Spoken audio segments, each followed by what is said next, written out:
It's Thursday, June the 4th, and we're going to begin the day in one of the books of wisdom written by Solomon, or at least dictated by Solomon, in Ecclesiastes. So let me read the first verse, talk a little bit, and kind of read some conclusions here.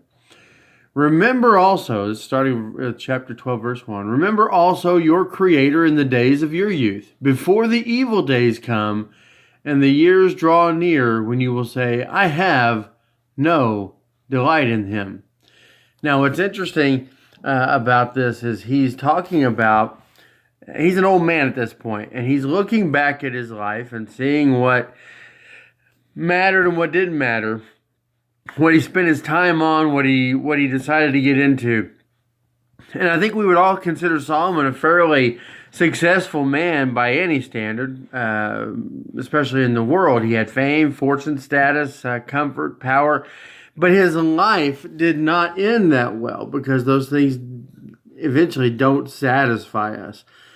We've all seen that at different times in our life. Back when high school reunions were a thing, I distinctly remember hearing about different reunions where people were shocked about how other people had turned out in the last 5 years, 10 years, 15 years. And you don't see that as much now with Facebook, but you would find out that what was important in high school, what was important in college, what was important when you were in your 15 to 25-year-old stage, by the time you get to 40, 50, it's not as important.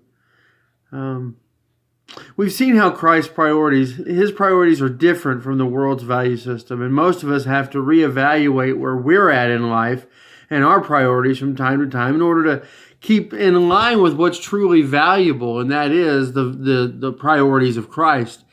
None of us want to end up like Solomon did, to have the whole world laying at their feet and then be constantly giving over themselves to false doctrine and false idols because of what he allowed into his life. Solomon knew what to do. Solomon understood what to do. He had the greatest wisdom that man had ever known, but he didn't always follow through. See, a life centered on Christ will not only help free us from unnecessary issues and the uncertainty of tomorrow. This is what Solomon will call chasing after the wind. It'll redirect our focus toward what really matters.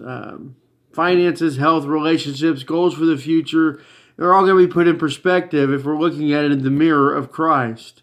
When we chase after God rather than chasing after the wind, we find that our relationship with Him rearranges our priorities, and it should. It's never too late to put things in order, to enjoy the blessings that God has placed all around us, blessings like the sunset or our families or whatever we have that is close. And when we shift our priorities, sometimes it's going to require change. It's going to require work. And it isn't always easy. But Solomon said the key to a meaningful life is God. And when we make Him the center of our lives, He changes our perspective. In the end, he wrote this. The conclusion, verses 13 and 14 of chapter 12. The conclusion, when all has been heard, is fear God, keep His commandments, because this applies to every person. For God will bring every act to judgment, everything which is hidden, whether it is good or evil. Things that seem important to us at a young age won't be when we're older. And we need to constantly be rearranging our priorities to stay in line with Christ. How are you doing on that now? I challenge you today to take a good stock in yourself and what you find important and make sure it's in line with Christ so that in the days to come, you can find meaning and hope in your life. Have a great day. We'll see you tomorrow.